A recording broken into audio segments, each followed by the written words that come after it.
الحمد لله والصلاة والسلام على رسول الله أما بعد فأعوذ بالله من الشيطان الرجيم بسم الله الرحمن الرحيم ويسألونك عن الجبال فقل ينسفها ربي نسفا فيذرها قاعا صفصفا لا ترى فيها عوجا ولا أمتا۔ اس صورت کے آغاز میں آپ اس کے تعارف میں پڑھ چکے ہیں کہ یہ مکی صورت ہے۔ مکہ مکرمہ میں تقریباً وسطی زمانے میں یہ صورت نازل ہوئی ہے۔ اس میں بنیادی عقائد کا ذکر ہے اور عقیدہ رسالت کے ضمن میں اللہ تبارک و تعالی نے سیدنا موسیٰ علیہ السلام کے زمانہ رسالت کا تفصیلی واقعہ بیان فرمایا ہے۔ حضرت موسیٰ علیہ السلام کے واقعے کے بیان کے بعد دوبارہ مضمون پھر عقائد کی طرف چلا گیا۔ اس سے پچھلی آیات میں عقیدہ آخرت کا ذکر ہے۔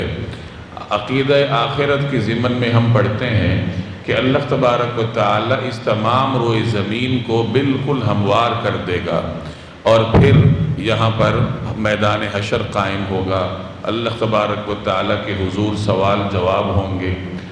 زمین کے بارے میں قرآن کریم میں مختلف آیات میں اس کی وضاحت فرمائی گئی ہے۔ ایک جگہ فرمایا کہ اللہ تبارک و تعالی اس زمین کو بچھا دے گا۔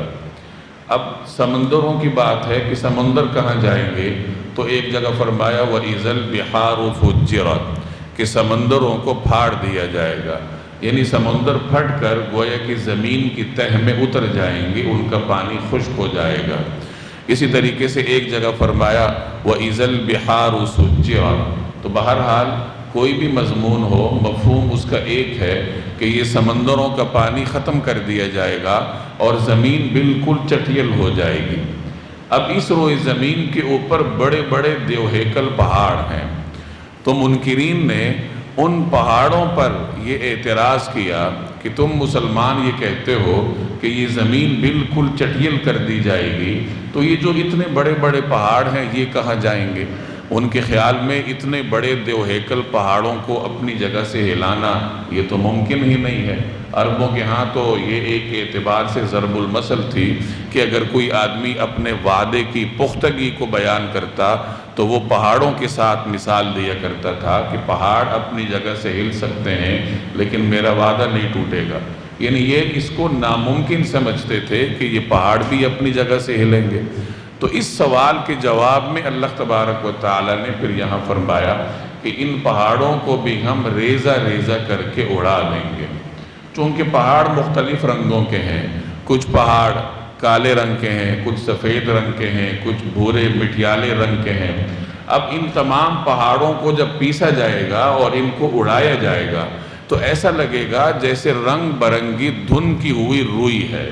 روئی جس طرح بے وزن ہوتی ہے اور دھنکنے کے بعد اور زیادہ بے وزن ہو جاتی ہے، اسی طریقے سے یہ پہاڑ بے وزن ہو کر رنگ برنگی مٹی کی شکل میں فضا میں تحلیل ہو جائیں گے۔ جیسے سورۃ القارعہ میں اللہ نے فرمایا وَتَكُونُ الْجِبَالُ كَالْعِهْنِ الْمَنْفُوشِ کہ پہاڑ ایسے ہو جائیں گے جیسے دھن کی ہوئی روئی ہوتی ہے۔ تو یہاں بھی پہاڑوں کے بارے میں وضاحت ہے وَيَسْأَلُونَكَ عَنِ الْجِبَالِ اور لوگ آپ سے پہاڑوں کے بارے میں پوچھتے ہیں کہ قیامت میں ان کے ساتھ کیا کیا جائے گا۔ فَقُلْ آپ کہہ دیجئے يَنْسِفُهَا رَبِّي نَسْفًا میرا پروردگار ان کو دھول کی طرح اڑا دے گا۔ فَيَذَرُهَا قَاعًا صَفْصَفًا اور زمین کو ایسا ہموار چٹیل میدان بنا کر چھوڑے گا لَا تَرَى فِيهَا عِوَجًا وَلَا أَمْتًا کہ نہ اس میں آپ کو کوئی بل نظر آئے گا نہ کوئی ابھار۔ قاع میدان کو کہتے ہیں اور عوج کا مطلب بل، امتن کہتے ہیں ابھار کو، یعنی ایسا چٹیل میدان ہوگا کہ نہ اس میں آپ کو کوئی بل نظر آئے گا، کوئی موڑ نظر آئے گا، نہ اس میں کوئی ابھار نظر آئے گا۔ اور اسی کو اللہ نے پھر یوں تعبیر فرمایا کہ اس دن اللہ جل جلالہ اس زمین کو ایک دوسری زمین سے تبدیل کر دے گا۔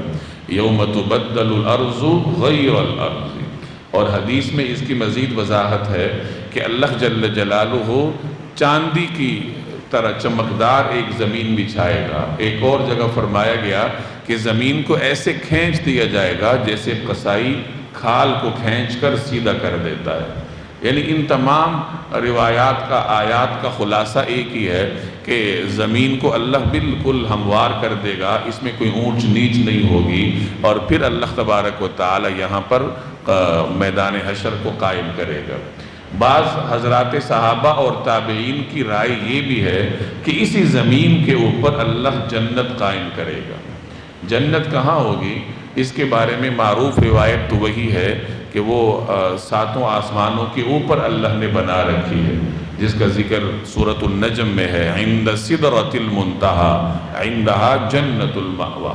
یہاں سدرۃ المنتہی کے پاس جنت کا ذکر ہے، اور جیسے میں نے عرض کیا کہ بعض حضرات کے ہاں اس روئے زمین پر جنت قائم ہوگی، تو وہ اس آیت کے بارے میں ان کا نقطہ نظر یہ ہے کہ سدرۃ المنتہی کے پاس جو جنت ہے وہاں اللہ تعالیٰ شہداء کی ارواح کو رکھتا ہے، وہاں شہداء کی ارواح کا بسیرا ہے، اور باقی جو قیامت کے بعد جنت قائم ہوگی وہ اسی روئے زمین پر اللہ تبارک و تعالیٰ قائم کرے گا۔ تو یہ مختلف آراء ہیں تو کہ جنت کہاں پر قائم ہوگی۔ یومئذ یتبعون الداعی لا عوج لہ، اس دن سب کے سب داعی یعنی منادی کے پیچھے اس طرح چلے آئیں گے، لا عوج لہ، کہ اس کے سامنے کوئی ٹیڑھ نہیں دکھا سکیں گے۔ یعنی منادی پکارے گا تو منادی مطلب آواز دینے والا پکارے گا، پکارنے والا پکارے گا، تو یہ اس کے پیچھے چلتے جائیں گے، اس کے سامنے کسی قسم کی ضد نہیں دکھا سکیں گے، ہٹ دھرمی نہیں دکھا سکیں گے، بلکہ خاموشی کے ساتھ چپ سادے اس کے پیچھے چلتے جائیں گے۔ وَخَشَعَتِ الْأَصْوَاتُ لِلرَّحْمَنِ، اور خدا رحمان کے آگے تمام آوازیں دب کر رہ جائیں گی۔ فَلَا تَسْمَعُ إِلَّا هَمْسًا، چنانچہ تمہیں پاؤں کی سرسراہٹ کے سوا کچھ سنائی نہیں دے گا۔ ہمس کہتے ہیں پاؤں کی خفیف ہلکی سی آواز کو۔ اس دن روب دبدبہ اتنا ہوگا، اللہ کا جلال ایسا ہوگا کہ کسی کی آواز نہیں نکلے گی۔ یومئذ لا تنفع الشفاعہ، اس دن کسی کی سفارش کام نہیں آئے گی، کسی کی سفارش کام نہیں آئے گی، الا من اذن لہ الرحمن، سوائے اس شخص کے جسے اللہ نے اجازت دے دی ہو، ورضی لہ قولا، اور جس کے بولنے پر وہ راضی ہو۔ سفارش کا عقیدہ یہ متفقہ عقیدہ ہے کہ اللہ تبارک و تعالی قیامت کے دن کچھ مخصوص حضرات کو شفاعت کی اجازت دے گا۔ دنیا میں آپ دیکھتے ہیں کہ سفارش یہاں بھی کام آتی ہے، لیکن اس کا ایک مخصوص طریقہ کار ہوتا ہے۔ پہلے تو ہر آدمی کو سفارش کی اجازت نہیں ہوتی، ہر آدمی سفارش نہیں کر سکتا۔ کوئی صاحب منصب ہوتا ہے، صاحب وجاہت ہوتا ہے، وہ سفارش کرتا ہے، اور پھر جو سفارش کرتا ہے وہ ہر ایک کی تو سفارش کر نہیں سکتا۔ کسی ادارے میں آپ کا جتنا بھی اثر رسوخ ہو، لیکن آپ ایسا نہیں کر سکتے کہ کہیں سے کسی ان پڑھ آدمی کو لے جا کر وہاں کہیں کہ اس کو ڈائریکٹر بھرتی کر دو، تو ایسا تو نہیں ہوتا۔ حال مہذب دنیا میں ایسا ممکن نہیں ہوتا کہ سفارش کرنے والا کسی کی بھی اٹھ کر سفارش کر دے، بلکہ جس کی سفارش کی جاتی ہے آخر اس کا بھی کوئی میرٹ ہوتا ہے، اس کا بھی کوئی طریقہ کار ہوتا ہے۔ یہ دنیا کے اصول ہیں۔ قیامت کے دن بھی سفارش کے کچھ اصول ہیں۔ ایسا بھی نہیں ہے کہ شفاعت بالکل نہیں ہوگی، اور ایسا بھی نہیں ہے کہ بالکل کھلی سفارش ہو اور اللہ کے برگزیدہ بندے یا اولیاء اللہ جس کو بھی چاہیں وہ جنت میں داخل کر دیں۔ بے شک ایک آدمی نے ہزاروں لاکھوں لوگوں کا حق لوٹا ہو اور کوئی بزرگ اٹھ کر کہہ دیں کہ جی اس کی بھی سفارش کر دی جائے، یہ ہمارا خاص آدمی ہے، تو اس طریقے سے سفارش قیامت کے دن بھی کام نہیں آئے گی۔ اور یہ خود قرآن کریم جگہ جگہ کہتا ہے کہ شفاعت ہوگی لیکن اس کے لیے کچھ شرائط ہوں گی۔ سب سے بنیادی شرط تو یہ ہے کہ اللہ کی اجازت ہوگی، جس کو اللہ کی اجازت ہوگی وہی شفاعت کر سکے گا، اس کے سوا کوئی اور شفاعت کر نہیں سکتا۔ اور اسی مضمون کو قرآن کریم میں جگہ جگہ مختلف پیرایوں میں بیان فرمایا گیا ہے کہ شفاعت صرف وہ کرے گا الا من اذن لہ الرحمن، جس کو اللہ تبارک و تعالی کی طرف سے اجازت ہو۔ دوسرے نمبر پر شفاعت کرنے والا درست بات کہے گا، یعنی وہ ایسی بات نہیں کہے گا جو بالکل غیر معقول ہو۔ وقال صوابا، اور وہ درست بات کہے گا۔ یعنی درست طریقے سے اللہ تبارک و تعالیٰ کے حضور شفاعت کرے گا جس طریقے سے اللہ جل جلالہ کی منشا ہوگی۔ یہاں دو باتیں بیان فرمائیں، ایک تو الا من اذن لہ الرحمن، کہ جس کو رحمان نے اجازت دی ہو وہی شفاعت کر سکے گا، اس کے علاوہ کوئی اور سفارش نہیں کرے گا۔ دوسری بات یہ کہ وَرَضِيَ لَهُ قَوْلًا، کہ جس کے بولنے پر وہ راضی ہو، یعنی اللہ نے اجازت بھی دی ہو اور اس کے بولنے پر اللہ تبارک و تعالی راضی بھی ہو، پھر وہ شفاعت کرے گا۔ یہ رضی لہ قولا کی کئی تفسیریں کی گئی ہیں۔ ہم نے جو ترجمہ کیا اس تفسیر کے مطابق اس کا تعلق بھی سفارش کرنے والے سے ہے، کہ سفارش کرنے والے کو اجازت بھی ہوگی اور اس کا بولنا اللہ کے ہاں پسندیدہ بھی ہوگا تو اللہ کے حضور شفاعت کر سکے گا۔ کچھ حضرات نے اس کا تعلق جس کی شفاعت کی جا رہی ہے اس کے ساتھ قائم کیا ہے کہ اس آدمی کی کوئی بات اللہ کو پسند ہو، یعنی اللہ کو اس کی کوئی بھی بات پسند ہو، مطلب آپ یوں کہہ لیجئے کہ کسی نہ کسی درجے میں میرٹ پر پورا اترتا ہو تو پھر اللہ تبارک و تعالی اس کی شفاعت کی اجازت دیں گے۔ چنانچہ بعض مفسرین یہ فرماتے ہیں کہ جو فساق ہیں، جو کھلے ہوئے گناہگار ہیں، ان کا بھی کوئی نہ کوئی جملہ اللہ کو پسند ہوتا ہی ہے، اور کوئی بھی نہ ہو تو کلمہ طیبہ، کلمہ شہادت تو پڑھا ہوتا ہے، تو گویا کلمہ شہادت ہی اللہ کو پسند ہے، تو گویا وہ بھی سفارش کے زمرے میں آ جائیں گے اور سفارش کرنے والوں کو اجازت ہوگی کہ ان کی بھی شفاعت اور سفارش آپ کر سکتے ہیں۔ تو یہ سفارش کی مختلف تفصیلات ہے کہ کس طریقے سے قیامت والے دن اللہ کے دربار میں شفاعت ہوگی۔ مختلف حضرات کی اپنی درجہ بندیاں ہیں، اپنی اپنی درجہ بندی کے اعتبار سے ان کو شفاعت کی اجازت ہوگی، اولیاء کو اجازت ہوگی، شہداء کو اجازت ہوگی، حضرات انبیاء علیہم السلام کو اجازت ہوگی، اور شفاعت کبریٰ کا مقام جناب رسول اللہ صلی اللہ علیہ وسلم کو حاصل ہوگا۔ تو یہ وہ عقیدہ شفاعت ہے جس کا ذکر مختلف جگہوں پر قرآن کریم میں کیا گیا۔ یعلم ما بین ایدیہم وما خلفہم، وہ لوگوں کی ساری اگلی پچھلی باتوں کو جانتا ہے، ولا یحیطون بہ علما، اور وہ اس کے علم کا احاطہ نہیں کر سکتے۔ یہ جو سفارش اللہ نے غیر محدود طریقے سے جائز نہیں رکھی، اس کی ایک وجہ یہ بھی ہے کہ شفاعت کرنے والے کو تو نہیں معلوم کہ اس آدمی کا پوری زندگی کا کردار کیا ہے۔ آپ میرے بارے میں نہیں جانتے کہ میری گزشتہ زندگی کا عمل کیا ہے یا اگلا عمل کیا ہے، آپ کے سامنے تو صرف ایک عمل ہے، تو انسان کا علم محدود ہے، وہ ایک آدمی کی پوری زندگی کا احاطہ نہیں کر سکتا، جبکہ اللہ تبارک و تعالیٰ کا علم لامحدود ہے، وہ انسان کی پوری زندگی کا احاطہ کرتا ہے۔ اس وجہ سے اللہ نے انسانوں کو، برگزیدہ شخصیات کو لامحدود شفاعت کا اختیار نہیں دیا، بلکہ کچھ مخصوص شرائط ہیں کہ اللہ کی اجازت ہو، پسندیدہ قول ہو، درست طریقے سے بات کر سکے، درست طریقے سے سفارش کرے، تو پھر اللہ کی جانب سے ان کو شفاعت کا حق ہوتا ہے۔ تو اس کی وجہ بنیادی طور پر یہی ہے کہ اللہ کا علم لامحدود ہے اور انسان کا علم محدود ہے۔ وَعَنَتِ الْوُجُوهُ لِلْحَيِّ الْقَيُّومِ، اور سارے کے سارے چہرے حی و قیوم کے آگے جھکے ہوئے ہوں گے۔ حی کہتے ہیں ایسی ذات کو جو زندہ و جاوید ہو اور دوسروں کو زندگی دینے والا ہو۔ اللہ کی جو حیات ہے وہ ذاتی طور پر ثابت ہے، اور بندوں کی جو حیات ہے وہ ادھار ہوتی ہے کہ اللہ کی جانب سے ان کو نصیب ہوتی ہے۔ تو اللہ کی جو صفات ہیں وہ ذاتی ہیں، حیات اللہ کے لیے بھی ثابت ہے، بندوں کے لیے بھی ثابت ہے، اس فرق کے ساتھ کہ اللہ کی حیات ذاتی ہے، ابدی ہے اور ازلی ہے، اور بندوں کی حیات عطائی ہے، اللہ کی جانب سے عطا ہوتی ہے، اور اللہ جب چاہتا ہے اس کو واپس لے لیتا ہے۔ تو حی کا مطلب زندہ و جاوید اور زندہ رکھنے والا، اور قیوم کا مطلب قائم رکھنے والا، جو خود بھی قائم ہو اور مخلوقات کو بھی قائم رکھے۔ تو حی قیوم کے آگے سب کے چہرے جھکے ہوئے ہوں گے۔ وَقَدْ خَابَ مَنْ حَمَلَ ظُلْمًا، اور جو کوئی ظلم کا بوجھ لاد کر لایا ہوگا نامراد ہوگا۔ جس آدمی نے بھی اپنے اختیارات سے تجاوز کیا ہو تو وہ ظلم ہے۔ ہر وقت آپ کا کوئی نہ کوئی اختیار ہوتا ہے کسی نہ کسی چیز پر، معمولی سی چیز پر بھی آپ کا کوئی اختیار ہوگا۔ ایک چیز بیٹھنے والی ہے تو اس پر آپ کو بیٹھنے کا اختیار ہے، کھڑا ہونے کا نہیں ہے، لیٹنے کا نہیں ہے۔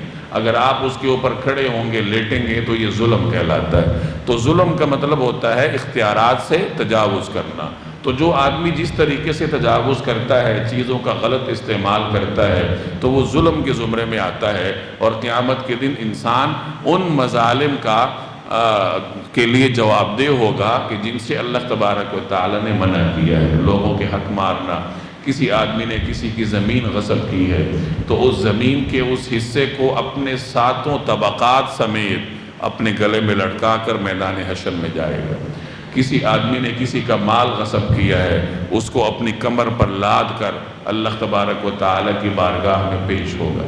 کسی آدمی نے کسی کے جانور غصب کیے ہیں، ان جانوروں کو اپنے کمر پر لاد کر اللہ کی بارگاہ میں پیش ہوگا۔ جس نے جو بھی ظلم کیا ہوگا، اپنے کیے گئے ظلم کو اپنی کمر پر لاد کر بارگاہ ربانی میں پیش ہوگا۔ تو جب بھی آدمی کوئی کام کرے تو ایک لمحے کے لیے سوچ لیا کرے کہ مجھے یہ کام کرنے کا حق ہے یا نہیں۔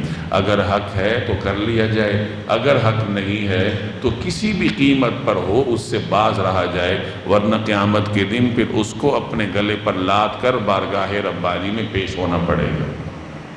وَقَدْ خَابَ مَنْ حَمَلَ ظُلْمًا، اور جو کوئی ظلم کا بوجھ لاد کر لایا ہوگا وہ کیا ہوگا؟ وَقَدْ خَابَ، وہ نامراد ہوگا۔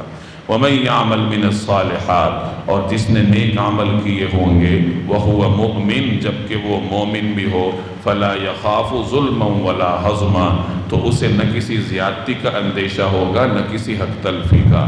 قیامت کے دن اللہ کے انعامات کا مستحق بننے کے لیے یہ دو شرطیں ہیں کہ نیک عمل بھی ہوں، نمبر دو ایمان کے ساتھ ہو۔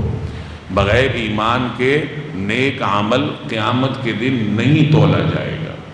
یہ ہمارے لوگوں کو اس کا بڑا مغالطہ لگ جاتا ہے کہ فلاں غیر مسلم بہت بڑا سخی ہے اور اتنے لوگوں کی اس نے خدمت کی ہے، تو کیوں وہ قیامت کے دن نامراد ہوگا؟ اس لیے نامراد ہوگا کہ وہ ایمان سے محروم ہے۔ ایمان کی قدر و قیمت ہمارے دل و دماغ سے اب جاتی رہی ہے۔ لوگ اپنے مادی مفادات کے زیر اثر ہو کر مادی نگاہوں سے مختلف چیزوں کو تولتے پھرتے ہیں۔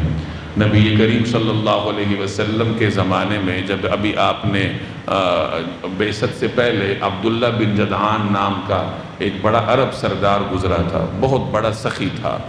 اس کے گھر کے باہر بہت بڑا پیالہ تھا، سیمٹ کا، یعنی کوئی پکا قسم کا پیالہ تھا، اور اس میں ہر وقت سالن ہوتا تھا، کھانے کی چیزیں ہوتی تھیں۔ انسان تو انسان ہے، حیوانات بھی اس کی سخاوت سے لطف اندوز ہوتے تھے۔ ایک ایک مجلس میں 100 اونٹ لوگوں کو ہبہ کر دیتا تھا۔ سرمایہ دار بھی بہت بڑا تھا، سخی بھی بہت بڑا تھا۔ تو نبی کریم صلی اللہ علیہ وسلم سے ایک مرتبہ پوچھا گیا کہ یا رسول اللہ، عبداللہ بن جدعان تو بہت سخی تھا، یعنی اس نے مخلوق کی بہت خدمت کی ہے، تو کیا قیامت کے دن اس کے نیک اعمال کا بدلہ اس کو ملے گا؟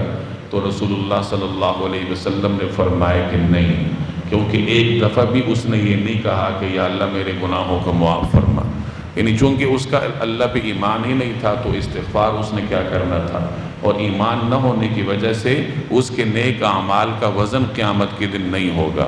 دنیا میں اگر کوئی آدمی نیک عمل کرتا ہے، ایمان سے محروم ہوتا ہے، تو اس کے نیک اعمال کا بدلہ اللہ اسے دنیا میں دے دیتا ہے، رزق میں برکت دے دیتا ہے، شہرت نصیب کر دیتا ہے، نیک نامی دے دیتا ہے، زندگی میں برکت ڈال دیتا ہے، اور اس کو مختلف قسم کی مادی نعمتوں سے سرفراز کیا جاتا ہے، لیکن آخرت میں اس کے لیے کچھ نہیں ہے۔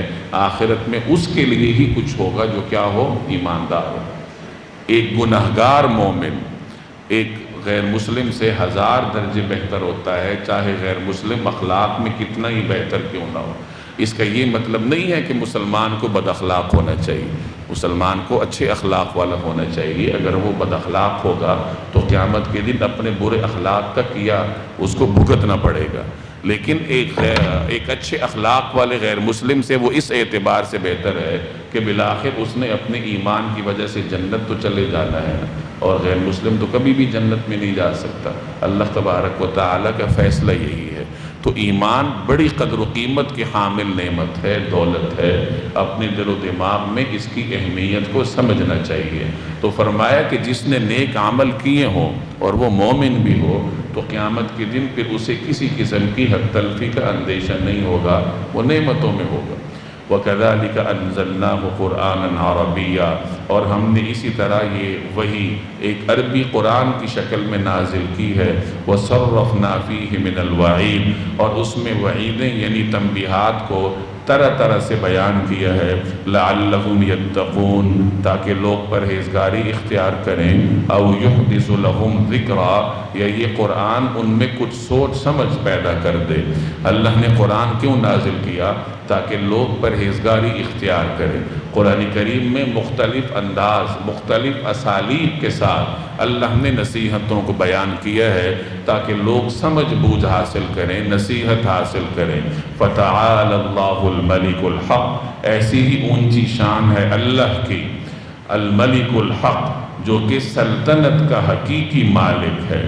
وَلَا تَعْجَلْ بِالْقُرْآنِ مِن قَبْلِ أَن يُقْضَىٰ إِلَيْكَ وَحْيُهُ، اور جب قرآن وحی کے ذریعے نازل ہو رہا ہو تو اس کے مکمل ہونے سے پہلے قرآن پڑھنے میں جلدی نہ کیا کیجئے۔ وَقُلْ، اور کہہ دیجئے، یہ دعا کرتے رہا کیجئے، رَبِّ زِدْنِی عِلْمًا، میرے پروردگار مجھے علم میں اور ترقی عطا فرما۔ نبی کریم صلی اللہ علیہ وسلم پر جب وحی نازل ہوتی تھی تو ابتدا میں آپ نزول وحی کے دوران ان کلمات کو دہرایا کرتے تھے جو کہ آپ کے اوپر نازل ہوتے تھے۔ تو یہ چونکہ ایک مشقت تھی تو اللہ تبارک و تعالی نے اپنے حبیب کو اس مشقت سے بچانے کے لیے فرمایا کہ آپ توجہ کے ساتھ سماعت کیا کریں، سماعت فرمایا کریں، آپ وحی کے کلمات کو دہرانے کی مشقت میں نہ پڑیں۔ ان علینا جمعہ و قرآن، اس کا یاد کروانا اور اس کا پڑھوانا یہ ہمارے ذمہ ہے۔ یعنی آپ کو یہ اندیشہ ہے کہ کہیں وہی بھول نہ جائے، اس لیے آپ اس کو دہرانے لگتے ہیں، آپ مت دہرائیے۔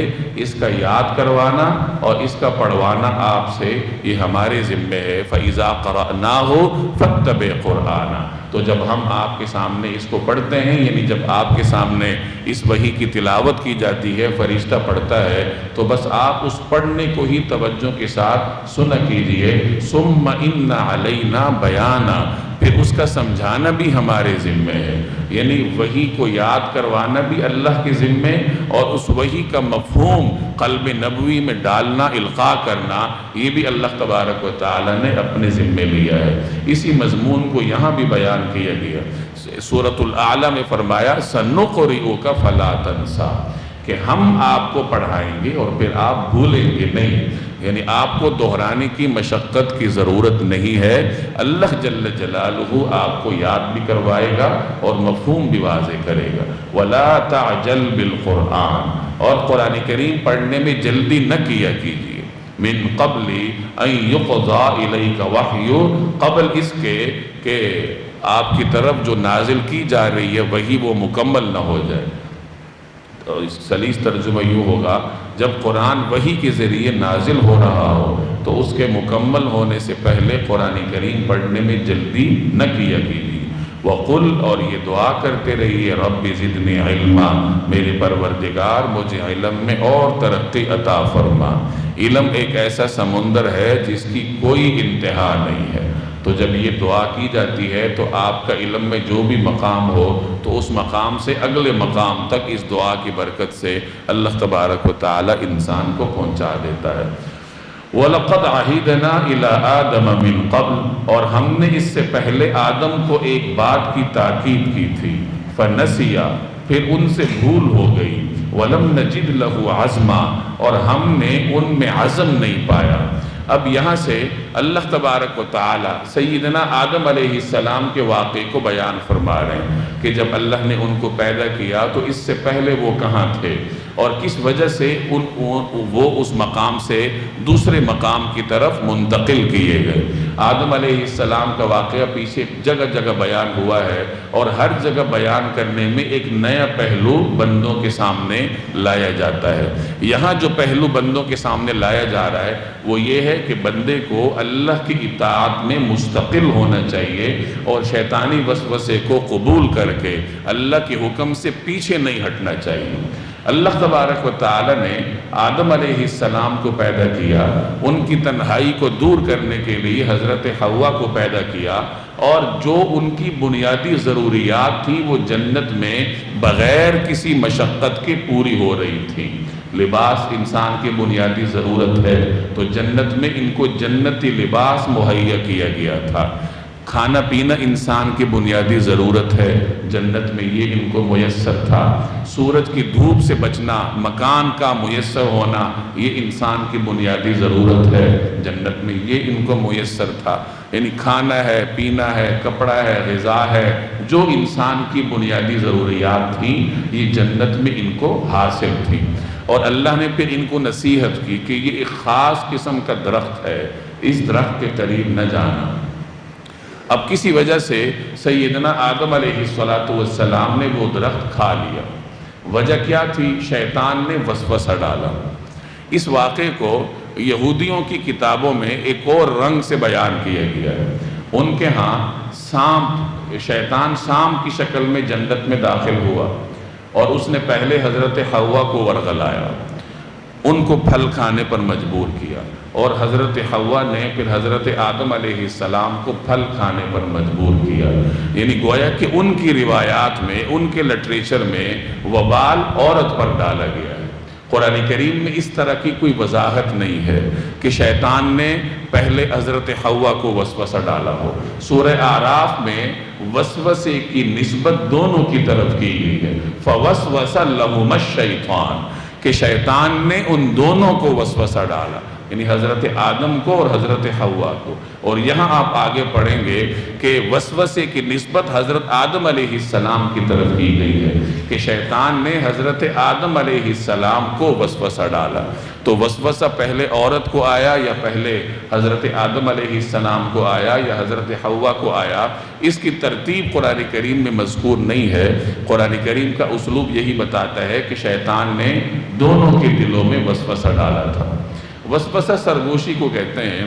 شیطان کو اللہ نے کچھ اختیارات دیے ہیں، وہ انسان کے جسم میں گردش کرتا ہے، خون کی طرح اس کی رگوں میں گردش کرتا ہے، اور اس کے دل پر جا کر مختلف قسم کے وسوسے ڈالتا ہے، وار کرتا ہے۔ اب جنت سے تو شیطان کو نکال دیا گیا تھا، یہ تو شیطان کو نکالنے کے بعد کے واقعات ہیں نا۔ شیطان بنا تھا، تب جا کر اس نے وسوسہ ڈالا۔ اب جنت سے تو اس کو نکال دیا گیا تھا، تو وسوسہ اس نے کیسے ڈالا؟ تو یہودی روایات میں تو سام کا ذکر ہے کہ شیطان سام کی شکل میں داخل ہوا۔ ہمارے ہاں قرآن کریم میں یا حدیث میں اس کی کوئی تفصیل نہیں ہے۔ بہرحال جب وسوسہ ڈالنا تھا، اللہ کی مشیت تھی، تو وہ جنت کے دروازے کے باہر سے بھی ڈالا جا سکتا تھا۔ تو جیسا بھی ہو، حضرت آدم علیہ السلام اور حضرت حوا کے دل میں شیطان نے وسوسہ ڈالا۔ اس نے یہ وسوسہ ڈالا کہ دیکھو یہ جو درخت ہے، اگر تم یہ کھا لو گے تو تمہیں ہمیشہ کی سلطنت حاصل ہو جائے گی، یعنی تم یہاں جنت میں ہمیشہ ہمیشہ کے لیے رہو گے۔ تو آدم علیہ السلام کے ذہن میں جب یہ بات آئی کہ ہمیشہ کے لیے اللہ کا قرب نصیب ہو رہا ہے، تو ظاہر ہے کہ ان کو اور کیا چاہیے تھا؟ اللہ کا قرب ہی چاہیے تھا۔ تو جیسا بھی تھا، لیکن وہ اس وسوسے میں آ گئے اور انہوں نے وہ درخت کھا لیا۔ اب درخت جیسے ہی کھانا تھا تو وہ جو جنت کی نعمتیں تھیں وہ ان سے اٹھ گئیں، یعنی کھانا ہے یا پینا ہے یا مکان ہے اور لباس ہے، سب سے پہلے لباس کی نعمت اٹھ گئی، کیونکہ لباس تو ہر وقت جسم پر ہوتا ہے، کھانا تو اس وقت ہوگا جب ضرورت پڑے گی۔ تو سب سے پہلا اثر لباس پر ہوا کہ جو لباس حضور جنت کا زیب تن کیا تھا وہ ان کے جسموں پر سے ہٹ گیا، اور جو سطر تھا وہ ظاہر ہونے لگا۔ ناف سے لے کر گھٹنے تک یہ مرد کا سطر ہوتا ہے، جسم میں سطر کا حصہ کہلاتا ہے، جس کو چھپانا واجب ہے۔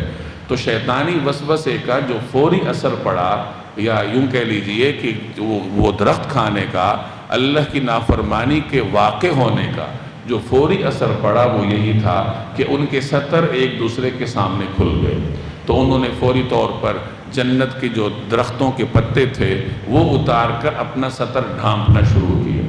اس کا مطلب یہ ہوا کہ شیطان کی اولین کوشش یہ ہوتی ہے کہ انسان کو بے لباس کیا جائے۔ بے لباس ہوگا تو بے حیا ہوگا، جیسے آج کل جدید زمانے میں فیشن ہے ہی بے لباسی. ایک خاتون جتنا مختصر لباس پہنے گی اسی قدر وہ فیشن والی کہلاتی ہے. تو یہ شیطان کی اولین کوشش ہے کہ انسان کو لباس سے عاری کر کے اس کو شرم و حیا سے دور کر لیا جائے. دوسری بات یہ معلوم ہوئی کہ جب آدم علیہ السلام نے پتوں سے جسم کو ڈھانپنا شروع کیا اور حضرت حوا نے بھی، اب ان کو یہ کسی نے سکھایا تو نہیں تھا، یہ ان کی فطرت میں شامل تھا، اور انہوں نے لاشعوری طور پر یا فوری طور پر فطرت کے زیر اثر یہ عمل کیا کہ فوری طور پر جسم ڈھانپنا شروع کیا. تو گویا جسم ڈھانپنا یہ فطرت کا تقاضا ہے، اور جسم سے کپڑا ہٹانا، اپنا سطر کھولنا، یہ فطرت کے خلاف ہے اور شیطانی تقاضا ہے. تو اللہ کی نافرمانی جیسی ہی ہوئی تو پہلا اثر تو یہ ہوا کہ لباس چھن گیا، اور پھر اس کے بعد جو باقی نعمتیں بغیر مشقت کے اللہ نے عطا کی تھیں، کھانا ہے، پینا ہے، مکان ہے اور لذتیں ہیں، تو وہ تمام نعمتیں لے لی گئیں اور انسان کو پابند کیا گیا کہ لو اب دنیا میں جاؤ اور یہ نعمتیں محنت کر کے حاصل کرو. جنت میں تمہیں بغیر محنت کے مل رہی تھی، اور اب وہاں جا کر محنت کر کے تمہیں کھانا حاصل کرنا پڑے گا، محنت کر کے تمہیں مکان حاصل کرنا پڑے گا، محنت کر کے تمہیں کپڑا حاصل کرنا پڑے گا. اور جب ان چیزوں کے معاملے میں، دنیاوی چیزوں کے معاملے میں اللہ کے احکامات کی پیروی کرو گے تو اللہ دوبارہ تمہیں اسی جنت میں لے آئے گا جہاں سے تم گئے ہو، اور پھر دوبارہ تمہیں یہ تمام نعمتیں بغیر کسی مشقت کے ملنے لگ جائیں گی. تو یہاں انسان کو یہ سکھایا جا رہا ہے کہ شیطانی وسوسے سے اپنے آپ کو محفوظ رکھو. انسان کے اندر عزم ہونا چاہیے، مطلوب عزم ہے کہ وہ اللہ کے حکم پر عمل کرنے کا عزم لیے ہوئے ہو، اور شیطان اس کو کسی بھی قیمت پر گمراہ نہ کر سکے. وَلَقَدْ عَهِدْنَا إِلَىٰ آدَمَ مِن قَبْلُ، اور ہم نے اس سے پہلے آدم کو ایک بات کی تاکید کی تھی کہ اس درخت کے قریب نہ جاؤ. وہ درخت کون سا تھا؟ قرآن کریم نے اس کی وضاحت نہیں ہے. وَلَمْ نَجِدْ لَهُ عَزْمًا، اور ہم نے ان میں عزم نہیں پایا. اب عزم کس چیز کا نہیں پایا؟ مفسرین نے اس کی دو طرح کی تفسیریں کی ہیں. ایک تفسیر یہ کی گئی ہے کہ ہم نے ان میں گناہ کا عزم نہیں پایا. انہوں نے یہ جو عمل ان سے سرزد ہوا تھا یہ جان بوجھ کے نہیں کیا تھا، گناہ کے عزم کے تحت نہیں کیا، اللہ کی بغاوت کا خیال کر کے نہیں کیا، بلکہ بھول سے کر لیا. تو ایک تفسیر تو یہ ہے کہ ہم نے ان میں گناہ کا عزم نہیں پایا. دوسری تفسیر یہ ہے کہ ہم نے ان میں اللہ کی اطاعت کا جو مطلوب عزم ہے وہ نہیں پایا. کہ مطلوب عزم یہ تھا کہ شیطان کسی قیمت پر بھی ان کو ان راہ سے ہٹا نہ سکے، لیکن شیطان اپنے وسوسے میں کامیاب ہو گیا. تو وہ جو مطلوب عزم تھا وہ ان میں نہیں تھا. تو یہ دو طرح کی تفسیریں یہاں کی گئی. وَإِذْ قُلْنَا لِلْمَلَائِكَةِ، اور یاد کیجئے وہ وقت جب ہم نے فرشتوں سے کہا تھا اسجدوا لآدم کہ آدم کو سجدہ کرو. فسجدوا، چنانچہ سب نے سجدہ کیا، الا ابلیس، البتہ ابلیس تھا، ابا، جس نے انکار کیا. سب نے سجدہ کیا سوائے ابلیس کے. اس نے کیا کیا؟ اس نے انکار کیا. اب سجدے کا حکم فرشتوں کو تھا، اور ابلیس بھی فرشتوں کے زمرے میں آ کے اس حکم پر عمل کرنے کا پابند تھا. پیچھے سورہ بنی اسرائیل میں آپ کے سامنے آ چکا ہے کہ ابلیس تو جنات میں سے تھا، کان من الجن، جنات میں سے تھا، جنات میں سے ہے، اور سجدے کا حکم تو فرشتوں کو تھا. وہ کیوں ضمن میں آیا؟ اس لیے کہ اس نے عبادات کر کر کے، علم حاصل کر کر کے فرشتوں کے ماحول میں جگہ پیدا کی تھی. اور جب فرشتوں نے سجدہ کرنا تھا تو ابلیس نے بھی پھر سجدہ کرنا تھا. فرشتوں نے کر لیا اور اس نے انکار کیا. کہا جاتا ہے کہ اس نے 7 لاکھ برس تک اللہ کی عبادت کی. اللہ نے جب یہ زمین پیدا کی تو ابلیس نے اس پہ اتنے سجدے کیے ہیں کہ روئے زمین کا کوئی چپا ایسا نہیں ہے جہاں اس نے سجدہ نہ کیا ہو. لیکن حسد کی وجہ سے، تکبر کی وجہ سے اس کے سارے سجدوں کو لمحہ واحدہ میں اللہ نے ردی کی ٹوکری میں ڈال دی. اللہ کسی کے سجدے کا محتاج نہیں. انسان اگر سجدہ کرتا ہے، عبادات کرتا ہے، ساری زندگی ایک ٹانگ پر اللہ کے سامنے کھڑا رہتا ہے، تو انسان کی اپنی ضرورت ہے. اللہ کو تمام مخلوقات کے سجدوں کی کوئی حاجت نہیں ہے. تو ابلیس اپنے تکبر کی وجہ سے گمراہ ہو گیا۔ اور یہ کون سے فرشتے تھے جن کو سجدے کا حکم تھا؟ کچھ حضرات کہتے ہیں کہ سب فرشتوں کو حکم تھا، اور کچھ حضرات کہتے ہیں کہ ملائے سافل کے فرشتوں کو سجدے کا حکم تھا۔ ایک فرشتے وہ ہیں جو ملائے اعلیٰ میں رہتے ہیں۔ ملائے اعلیٰ والے فرشتے وہ ہیں جنہوں نے عرش الہی کو تھام رکھا ہے، اور وہ فرشتے ہیں جو عرش کے ارد گرد طواف کرتے رہتے ہیں، اور وہ فرشتے ہیں جو درجہ بدرجہ مختلف آسمانوں میں ہیں۔ پھر وہ فرشتے بھی ہیں، ایک طبقہ ان فرشتوں کا ہے جو کہ فضا میں مختلف کام ان کے ذمے ہیں۔ پھر کچھ فرشتے وہ ہیں جو روئے زمین پر ہیں، انہیں ملائے سافل کے فرشتے کہا جاتا ہے۔ تو بعض حضرات کا نقطہ نظر یہ ہے کہ ملائے سافل یعنی روئے زمین پر جن کی ڈیوٹیاں ہیں، ان فرشتوں کو حکم تھا کہ تم سجدہ کرو۔ تو شیطان بھی ظاہر ہے کہ انہی میں تھا، اسی روئے زمین پر تھا، تو اس کو بھی ساتھ ہی سجدے کا حکم تھا۔ فَقُلْنَا چنانچہ ہم نے کہا یا آدم اے آدم اِنَّ هَذَا عَدُوٌّ لَكَ یہ آپ کا دشمن ہے، وَلِزَوْجِكَ اور آپ کی بیوی کا بھی دشمن ہے، یہ تمہارا اور تمہاری بیوی کا دشمن ہے۔ فَلَا يُخْرِجَنَّكُمَا مِنَ الْجَنَّةِ لہٰذا ایسا نہ ہو کہ یہ تم دونوں کو جنت سے نکلوا دے، فَتَشْقَى اور تم مشقت میں پڑ جاؤ۔ ابلیس نے جب انکار کیا سجدہ کرنے سے تو راندہ درگاہ ہوا، اور جیسے ہی راندہ درگاہ ہوا تو انسان کا دشمن بن گیا۔ یہ جس انسان کی وجہ سے مجھے راندہ درگاہ کیا گیا ہے، میں اس کو اللہ کے قریب نہیں آنے دوں گا، میں ہر طرف سے اس پہ حملہ کروں گا۔ سورہ اعراف میں آپ پڑھ چکے ہیں کہ کس طریقے سے ابلیس نے اللہ کے سامنے اپنے عزائم کا اظہار کیا کہ میں آگے سے، پیچھے سے، دائیں سے، بائیں سے، ہر طرف سے ان پر حملہ آور ہوں گا۔ اور ایک جگہ ابلیس کہتا ہے کہ آپ ان کی اکثریت کو ناشکرہ پائیں گے۔ تو ابلیس پھر خود بخود انسان کا دشمن بن گیا۔ تو اللہ آدم علیہ السلام کے سامنے یہی واضح فرما رہے ہیں کہ دیکھیے یہ آپ کا بھی دشمن ہے، آپ کی بیوی کا بھی دشمن ہے، اس کے وسوسے میں آؤ گے پھر جنت سے جانا پڑے گا، جنت سے جاؤ گے تو مشکل میں پڑو گے، یہاں چیزیں بغیر مشقت کے مل رہی ہیں اور وہاں پہ محنت کر کے حاصل کرنی پڑے گی۔ اب جنت میں کیا کیا سہولیات تھیں، جیسے میں نے شروع میں بطور خلاصے کے عرض کیا، آگے اس کا ذکر ہے۔ إِنَّ لَكَ أَلَّا تَجُوعَ فِيهَا وَلَا تَعْرَىٰ یہاں تو آپ کو یہ فائدہ ہے کہ نہ آپ بھوکے ہوگے نہ ننگے، جوع بھوک کو کہتے ہیں، اور لا تعرى یہاں آپ بے لباس نہیں ہوں گے، وَأَنَّكَ لَا تَظْمَأُ فِيهَا یہاں نہ پیاسے رہو گے، وَلَا تَضْحَىٰ نہ دھوپ میں تپو گے، نہ آپ کو جنت میں دھوپ ستائے گی نہ آپ کو پیاس ستائے گی۔ بھوک کے مقابلے میں لباس کا ذکر ہوا، اور پیاس کے مقابلے میں سورج سے تپنے کا ذکر ہوا۔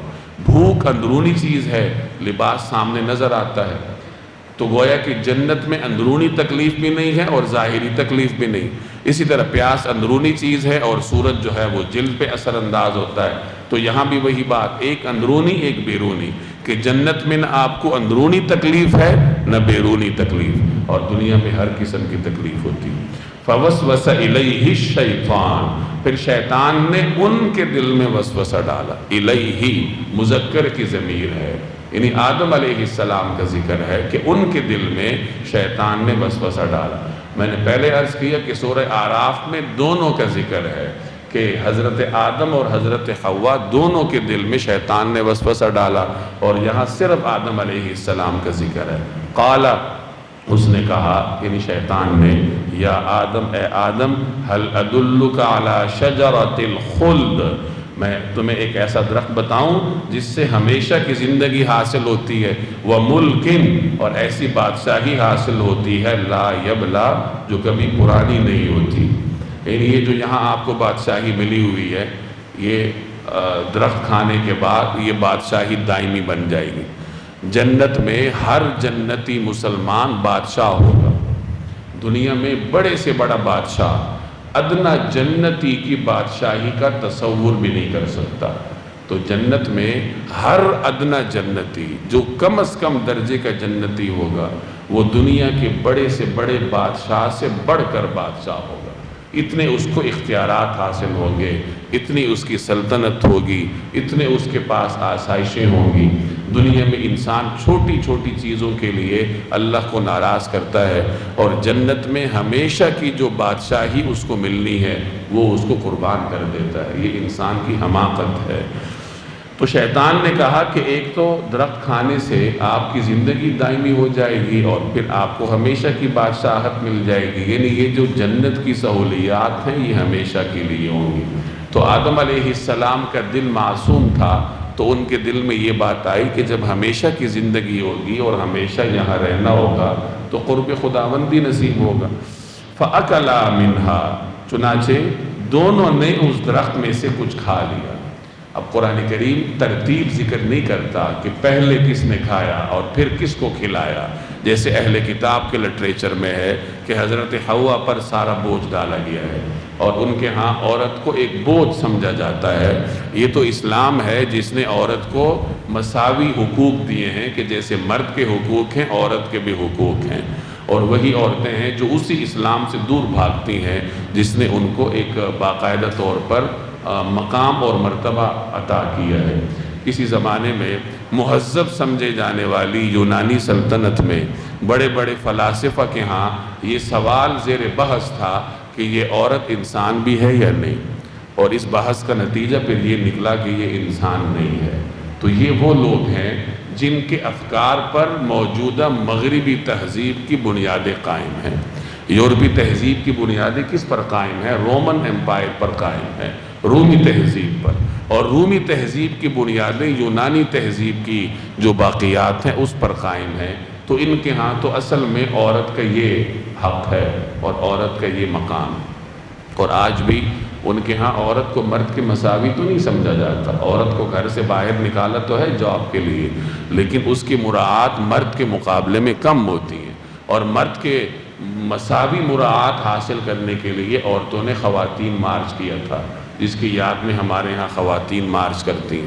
یہ خواتین مارچ نہیں ہوتا، یہ شوہر مخالف مارچ ہوتا ہے، بس ان کو صرف شوہر کی مخالفت سمجھائی جاتی ہے اور کوئی ایسی چیز نہیں۔ حالانکہ اصل میں یہ مارچ اس بات کے لیے تھا، یہ احتجاج اس لیے تھا کہ یہ مردوں کی تنخواہیں زیادہ ہیں اور ہماری کم کیوں ہیں۔ تو عورت کو باہر نکالا ہے لیکن اس کو اس کا حقیقی حق نہیں دیا۔ آج وہاں عورت خود پریشان ہے کہ میں گھر سنبھالوں یا میں باہر کی دنیا کو سنبھالوں۔ اللہ نے فطرت کے مطابق تقسیم کی ہے کہ مرد باہر کا ذمہ دار ہے، عورت اندر کی ذمہ دار ہے۔ عورت پر باہر کی ذمہ داری نہیں، مرد پر اندر کی ذمہ داری نہیں، یہ فطری تقسیم ہے۔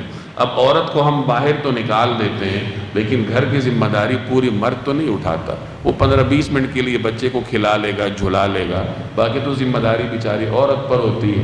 کھانا پکانا بھی اس کی ذمہ داری ہے اور پھر جاب بھی وہ کر رہی ہے۔ تو ایسی عورتیں دوہری مصیبت میں پڑ جاتی ہیں، نفسیاتی مریض بن جاتی ہیں۔ تو یہ فطرت کے خلاف ہے۔ بہرحال آج کل کا ماحول اس طرح ہے کہ مجبوری بن چکی ہے۔ تو یہاں کوئی ترتیب قرآن کریم نے نہیں بتائی، بس یہ بتایا کہ دونوں نے درخت میں سے کچھ کھا لیا۔ اس کا اثر کیا ہوا؟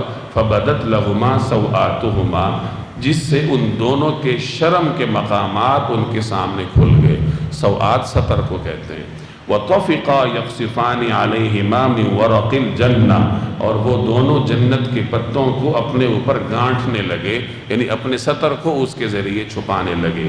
وَعَصَىٰ آدَمُ رَبَّهُ، اس طرح آدم نے اپنے رب کا کہا ٹالا، فَغَوَا، اور بھٹک گئے، یعنی راستے سے ہٹ گئے۔ عصیان دو طرح سے ہوتا ہے، ایک عصیان وہ ہے جو باقاعدہ ارادے کے تحت ہو، یعنی پری پلانڈ ہو، بندے نے ارادہ کیا ہو کہ میں نے یہ کام کرنا ہے۔ ایک عصیان وہ ہے جو بغیر ارادے ہو۔ تو آدم علیہ السلام کے بارے میں تو خود اللہ نے فرمایا کہ ہم نے ان میں گناہ کا عزم نہیں پایا، تو گویا ان کے اوپر عصیان کا اطلاق تو ہوا ہے لیکن وہ عصیان بغیر کسی ارادے کے تھا۔ اب اس بغیر ارادے کے جو بھول ہوئی ہے اس پر عصا اور غوا ایسے سخت تنبیہات کا اطلاق اس لیے ہوا کہ آدم علیہ السلام عام انسان نہیں تھے، اللہ کے برگزیدہ پیغمبر تھے۔ برگزیدہ جتنا انسان کا مقام بلند ہوتا ہے اتنی ہی اس کی پھر چھوٹی سی چھوٹی کوتاہی پر گرفت بھی زیادہ ہوتی ہے۔ تو چونکہ اللہ کے برگزیدہ بندے تھے تو بلا ارادہ جو ان سے بھول ہوئی اس پر اللہ کی جانب سے سخت پکڑ ہوئی۔ ثم اجتباہ ربہ، پھر ان کے رب نے انہیں چن لیا، کیونکہ جیسی ہی ان سے بھول ہوئی اور وہ سمجھ گئے کہ یہ تو اللہ کا حکم ٹوٹ گیا، تو وہ فوری طور پر اللہ کے حضور متوجہ ہوئے، دعا کرنے لگے، ربنا ظلمنا انفسنا، کہ اے پروردگار ہم نے اپنی جانوں پر ظلم کیا، وَإِن لَمْ تَغْفِرْ لَنَا وَتَرْحَمْنَا، اب اگر آپ ہم پر رحم نہیں کریں گے، ہماری مغفرت نہیں کریں گے، لَنَكُونَنَّ مِنَ الْخَاسِرِينَ، تو ہم تو نقصان اٹھانے والوں میں سے ہو جائیں گے۔ تو پھر اللہ نے ان کو چن لیا، فَتَابَ عَلَيْهِ، چنانچہ ان کی توبہ قبول فرمائی، وَهَدَا، اور انہیں ہدایت عطا فرمائی۔ قَالَ اهْبِطَا مِنْهَا جَمِيعًا، اللہ نے فرمایا تم دونوں کے دونوں یہاں سے نیچے اتر جاؤ، یعنی تم دونوں میاں بیوی اب جنت سے جاؤ، نیچے جاؤ۔ بعضکم لبعض عدو، تم ایک دوسرے کے دشمن ہوگے، یعنی جو تمہاری اولاد ہے وہ ایک دوسرے کی دشمن ہوگی۔ اور بعض حضرات فرماتے ہیں کہ یہاں انسان اور شیطان کا ذکر ہے، کہ اللہ نے فرمایا کہ شیطان بھی نیچے جائے اور انسان بھی نیچے جائے، اور تم دونوں کے درمیان اب ہمیشہ کے لیے کیا ہوگی؟ دشمنی ہوگی۔ فَإِمَّا يَأْتِيَنَّكُم مِّنِّي هُدًى، پھر اگر تمہیں میری طرف سے کوئی ہدایت پہنچے تو پھر کیا ہو؟ فَمَنِ اتَّبَعَ هُدَايَ، تو جو کوئی میری ہدایت کی پیروی کرے گا، فَلَا يَضِلُّ، نہ وہ گمراہ ہوگا، وَلَا يَشْقَى، اور نہ کسی مشکل میں گرفتار ہوگا۔ اب یہ انسان کو زمین پر اتارے جانے کے بعد اسے لائحہ عمل دیا جا رہا ہے کہ تم نے کرنا کیا ہے۔ کرنا یہ ہے تمہارے پاس اللہ کی طرف سے ہدایات آئیں گی، پیغمبر آئیں گے، اللہ کا کلام آئے گا، آپ نے اس کی پیروی کرنی ہے۔ جو پیروی کر لے گا تو وہ نہ گمراہ ہوگا، نہ مشکل میں ہوگا، آسانی میں ہوگا، اور پھر اس کو آگے جا کے جنت ملے گی۔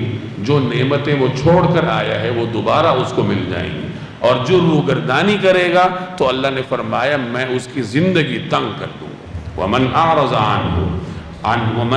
عَنْ ذِكْرِي، اور جو میری نصیحت سے منہ موڑے گا، یعنی میرے کلام سے منہ موڑے گا، فَإِنَّ لَهُ مَعِيشَةً ضَنْكَ، تو اس کو بڑی تنگ زندگی ملے گی، میں اس کی زندگی تنگ کر دوں گا۔ زندگی تنگ کرنے کا مطلب کہ اس کا سکون چھن جائے گا۔ بظاہر آپ کو لگے گا کہ بڑا امیر کبیر ہے، لیکن اس کے دل سے جا کر پوچھئے کہ اس کے دل پر کیا گزر رہی ہے۔ اس کے اوپر اپنا رزق حرام ہے، وہ کچھ کھا نہیں سکتا، مریض ہے، اور قسم قسم کے کھانے ملازمین کھاتے ہیں، خود وہ بیچارہ کوئی عجیب و غریب قسم کے غذا کھاتا ہے جو دوسرے کھا ہی نہیں سکتے۔ تو اس طریقے سے اللہ تبارک و تعالیٰ اسے آزمائش میں ڈال دے گا، اس کا سکون چھین لے گا۔ پرہیزی غذا کی میں نے ویسے مثال دی، پرہیزی غذا نیک لوگ بھی کھایا کرتے ہیں۔ اصل چیز یہ ہے کہ اس کے دل کا جو سکون اور اطمینان ہے وہ اللہ تعالیٰ چھین لے گا۔ وَنَحْشُرُهُ يَوْمَ الْقِيَامَةِ أَعْمَى، اور قیامت کے دن ہم اسے اندھا کر کے اٹھائیں گے۔ یہ قیامت کی سزا ہوگی۔ اب وہ باری تعالیٰ سے مکالمہ کرے گا، قال، وہ کہے گا، ربی، اے میرے رب، لم حشرتنی اعمی، تو نے مجھے اندھا کر کے کیوں اٹھایا، وقد كنت بصیرا، حالانکہ میں تو آنکھوں والا تھا۔ یہ وہ سوال کرے گا کہ الہی میری تو دنیا میں آنکھیں تھیں، میری بصارت کہاں چلی گئی؟ قال، اللہ کہے گا، کذالک اتتک آیاتنا، اسی طرح ہماری آیتیں تیرے پاس آئی تھیں، ہمارے کچھ احکامات تمہارے پاس آئے تھے، فنسیتہا، مگر تو نے انہیں بھلا دیا، تم نے دنیا میں بھلایا، وَكَذَلِكَ الْيَوْمَ تُنْسَى، اور آج اسی طرح تجھے بھلا دیا جائے گا۔ جیسے دنیا میں تو نے میرے احکامات کو توجہ نہیں دی، تو آج ہم تمہیں توجہ نہیں دیتے۔ ان آیات کو یاد کر کے صبح و شام ان کا ورد کرنا چاہیے، غور و فکر کرنا چاہیے۔ ان آیتوں میں ہم سب سے خطاب ہے، ہماری طرف اللہ کا یہ کلام آیا ہے، اللہ کے حبیب کی سنتیں ہماری طرف متوجہ ہیں، ہمیں ان پر عمل کرنے کا پابند بنایا گیا ہے۔ اگر دنیا میں ہم ان پر عمل نہیں کریں گے تو قیامت کے دن اللہ کی بارگاہ میں سنوائی نہیں ہوگی۔ ایک اس آیت کو سامنے رکھے، اور ایک 19ویں پارے میں فرمایا گیا، وقال الرسول یا رب، کہ رسول فرمائیں گے، اے رب، ان قومی، میری اس قوم نے، اتخذوا ھذا القرآن مہجورا، انہوں نے اس قرآن کو چھوڑ دیا تھا۔ اب ان دونوں کو ملا لیجئے تو نتیجہ آپ کے سامنے ہے کہ جو آدمی دنیا میں قرآن پر توجہ نہیں دیتا، اس کو وقت نہیں دیتا، اس کو سمجھتا نہیں ہے، اس پر عمل نہیں کرتا، تو ایک تو قیامت کے دن رسول اللہ صلی اللہ علیہ وسلم اس کی شکایت کریں گے، اور دوسرے نمبر پر اللہ کی بارگاہ میں بھی اس کو کہا جائے گا کہ جا آج ہم نے تمہیں کیا کر دیا، بھلا دی۔ جب اللہ کے ہاں بھی سنوائی نہ ہو، اللہ کا حبیب بھی اس کے اوپر غضبناک ہو، تو پھر وہ انسان کہاں جائے گا؟ تو اس ذلت سے، اس تنگی سے، اس ہمیشہ کی رسوائی سے بچنے کا ایک ہی طریقہ ہے کہ دنیا میں اس کلام کو وقت دیا جائے، اس کو سمجھنے کی کوشش کی جائے۔ یہ صرف اس لیے نہیں آیا کہ آپ مردوں کو بخشوایا کریں اور وہ بھی خود نہ پڑھیں، کسی اور سے پڑھوائیں۔ یہ صرف برکت کے لیے نہیں آیا، اس کی برکت میں کوئی کلام نہیں ہے جتنی برکت اس میں ہے، اور کس کلام میں ہوگی؟ اس کی برکتوں سے انکار احمق بھی نہیں کر سکتا، لیکن اس کا اصل مقصد برکت نہیں ہے، اصل مقصد ہدایت ہے۔ برکت تو ضمنی طور پر آ گئی جب ہے ہی بابرکت ذات کا کلام اور برکتوں کے مجموعے والی ذات پر اترا ہے، تو خود بخود اس کے اندر برکتیں آ گئی، لیکن اس کو اتارے جانے کا اور حضور علیہ السلام کی جانب سے ہم تک پہنچائے جانے کا مقصد یہ نہیں ہے کہ اس کو چوم چوم کر برکتیں حاصل کرو، بلکہ مقصد یہ ہے کہ اس کو سمجھو، اس سے نصیحت حاصل کرو۔ اور اب مسلمان اس سے اتنا دور ہے کہ جتنا بھی کہہ لیا جائے کم ہے۔ کتنے بڑے بڑے تعلیم یافتہ لوگ ہوتے ہیں، قرآن کی ایک سورت کا مفہوم ان کو نہیں آتا، اور ایک سورت درست طریقے سے پڑھ نہیں سکتے، 2-3 سورتوں سے زیادہ کسی کو قرآن یاد نہیں ہوتا۔ کوئی آدمی پڑھا لکھا آج کل کا نوجوان اس بات کی صلاحیت سے محروم ہے کہ وہ رمضان کی طاق راتوں میں کھڑا ہو جائے اور 15-20 منٹ کھڑے ہو کر قرآن کی تلاوت کرے۔ سینکڑوں گانے اس کو یاد ہوں گے، سینکڑوں چیزیں اس کو یاد ہوں گی، کھڑے ہو کر گھنٹوں وہ گپ شپ کر لے گا، کھڑے ہو کر گھنٹوں وہ سیاست پر تقریر کر لے گا، اپنے من پسند لیڈر کی خوبیاں وہ گھنٹوں سٹیج پر کھڑے ہو کر گنوائے گا، لیکن اللہ کی بارگاہ میں کھڑے ہو کر 5 منٹ تک قرآن کی تلاوت نہیں کر سکتا، کیونکہ سورہ اخلاص کے سوا اسے کچھ آتا ہی نہیں ہے۔ ایسے نوجوان کو شرم نہیں آتی؟